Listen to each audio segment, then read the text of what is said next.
অজ্ঞানং তিমিনন্দস্য জ্ঞানাঞ্জন শ্লোকায় চক্ষুর্মিলিতং যেন তস্मै শ্রীগুরবে নমঃ। মুখং করোতি বাচলং পঙ্গু লঙ্ঘায়তে গিরিযৎকৃপাতমহং বন্দে শ্রীগুরু দীনতারিণাম। বাঞ্ছা কল্পতরুভ্যশ্চ কৃপা সিন্ধুভ্যেব চ পতিতানাং পাবনেভ্যো বৈষ্ণবেভ্যো নমো নমঃ। রাধারানী ইউটিউবে ধর্মকথা চ্যানেলের পক্ষ থেকে আমি পুতুলরানী দাসী আপনাদের যে নিত্য ভাগবত কথা শ্রবণ করাই অন্যান্য দিনের মতো, তাই পরিক্রমা এখন মাহাত্ম শ্রবণ করাচ্ছি। আপনারা শ্রবণ করুন, সাবস্ক্রাইব করুন, শেয়ার করুন, লাইক করুন, সঙ্গে থাকুন। মাঘ শীর্ষ অঘ্রাণ মাসে কৃষ্ণপক্ষে পঞ্চমী তিথিতে হরিনাম কীর্তন সহকারে এই শঙ্খক্ষেত্র পরিক্রমা করা বিধেয়। শ্রী নারায়ণের শঙ্খ পাঞ্চজন্য বছরের এই সময় এই তিথিতে আবির্ভূত হয়েছিলেন। সেই জন্য শঙ্খকীর্তি শ্রী পুরুষোত্তমের পবিত্র ধাম শ্রী শঙ্খক্ষেত্র পরিক্রমার শুভ সূচনা করায় এইটি প্রথম দিন বলে নির্ধারিত হয়েছিলেন। শঙ্খক্ষেত্রকে দক্ষিণ দিকে রেখে পরম ভক্তি সহকারে এই ধাম পরিক্রমা করা উচিত। নীলাদ্রি মহোদয় নামক গ্রন্থে অধ্যায়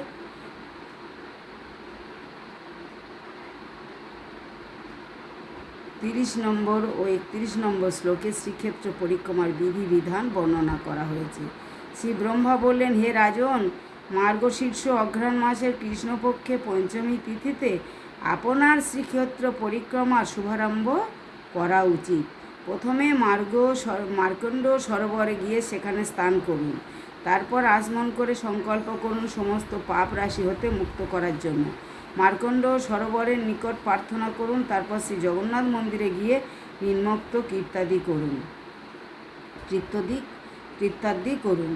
তিনি নিজ মনের অভীষ্ট সিদ্ধ করার জন্য শ্রী গণেশ ভূপতি প্রণতি নিবেদন করুন এবং তার দর্শন দান করার জন্য শ্রী বাসুদেবকে প্রণাম করুন। বটেশ্বরে গমন করে প্রণাম নিবেদন করুন। পাপ বিদরিত করার জন্য স্বয়ম্ভুকে প্রণাম করুন। সর্বশুভময় মঙ্গলা দেবীকে, বাটামঙ্গলা বলে ওখানকার পাণ্ডাররা, সর্বশুভময় মঙ্গলা দেবীকে প্রণাম ও প্রার্থনা নিবেদন করুন। শ্রী জগন্নাথ দেবের দর্শন লাভে সহায়তা করার জন্য বটবৃক্ষের নিচে বিরাজমান বিষ্ণু শক্তিকে প্রণাম করুন।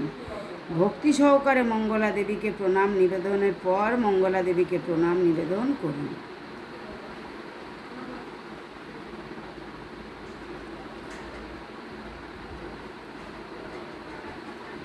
ক্ষেত্রপাল শিবকে প্রণাম করুন ও তার নিকট প্রার্থনা করুন যে তিনি যেন আপনার প্রতি সদয় হন, যাতে আপনি শ্রীক্ষেত্র বাস করতে পারেন।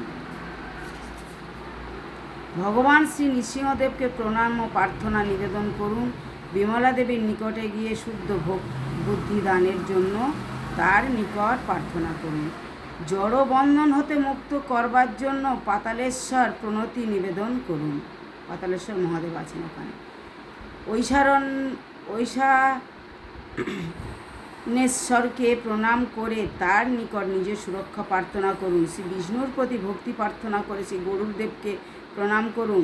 দুই দ্বাররক্ষী জয় ও বিজয়ের কাছে গিয়ে তাদেরকে প্রণাম করুন। তারপর মন্দিরে প্রবেশ করে গৃহ সমূহ দর্শন করুন ও শ্রী বলদেব, সুভদ্রা মহারানী ও লীলাচলপতি জগন্নাথকে প্রণাম করুন। তারপর সুদর্শন, শঙ্খ, গদাকে প্রণাম করুন। তারপর লক্ষ্মী, সরস্বতী ও মাধবকে প্রণাম করুন। শ্রী জগন্নাথ দেবের দর্শন গ্রহণের পর পরিক্রমা শুরু করুন। এরপর শ্বেত গঙ্গায় যান। বারংবার শ্রী গঙ্গা দেবীকে প্রণাম করুন। শ্বেত গঙ্গায় স্নান করে শ্বেত মাধব এবং মৎস্য মাধব দর্শন করুন। তারপর উগ্রসেনের দর্শন গ্রহণ করুন। এরপর সাগর তটে আসুন। সেখানে রয়েছেন চিরজীবী হনুমান। শ্রী ভগবানকে দর্শন করুন এবং সাগরকেশী হনুমানকে দর্শন করুন এবং সাগরে স্নান করার পর জন্য তার অনুমতি প্রার্থনা করুন।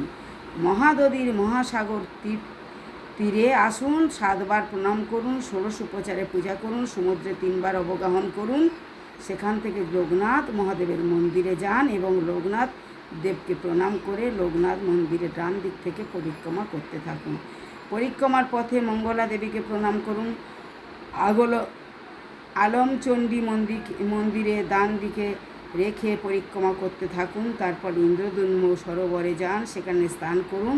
শ্রী বিশ্বেশ্বর মহাদেবকে প্রণাম করুন। সাগরের চক্রতীর্থ ঘাটে স্নান করুন। সমুদ্র তীরে চক্র তীর্থঘাট থেকে যমেশ্বর মহাদেবের নিকট যান এবং তাকে প্রণাম করুন।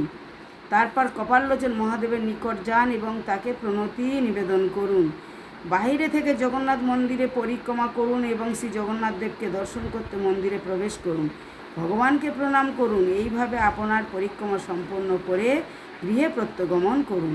শ্রীক্ষেত্র পরিক্রমার পর্যায়ক্রমে এটি একটি সংক্ষিপ্ত বিবরণ। উপরোক্ত গ্রন্থে আরও বিশদভাবে তা বর্ণিত হয়েছে। এখন অবশ্য আর ওই ক্রমপর্যায় অনুসরণ করা হয় না। অধিকাংশ মঠকে দেখা যায় তাদের তরণদ্বার থেকেই পরিক্রমা শুরু করছে।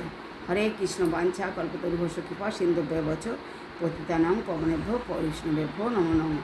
পুরী যদি কেউ যান, এইভাবে অঘ্রাণ মাসের পঞ্চমী তিথিতে শঙ্খক্ষেত্র, শ্রীক্ষেত্র, পরিক্ষেত্র পরিক্রমা শুরু হয়। আপনারা পরিক্রমা করবেন, সমস্ত দর্শন করবেন তীর্থ, আর জগন্নাথ দেবকে আপনাদের মনোবাঞ্ছা জানাবেন যে তা যেন জন্ম জন্মান্তরে কৃষ্ণ ভক্ত হয়ে আপনারা জন্মগ্রহণ করতে পারেন, কৃষ্ণ অনুগামী হতে পারেন, রাধারানীর কৃপা লাভ করতে পারেন। হরে কৃষ্ণ। বাঞ্ছা কল্পতরুভ্যশ্চ কৃপা সিন্ধুভ্যেব চ পতিতানাং পাবনেভ্যো বৈষ্ণবেভ্যো নমো নমঃ। আর গৌর হরি কি জয় জয় নিতাই গৌর হরি বল হরি বল হরি বল। জয় জয় শ্রী রাধা।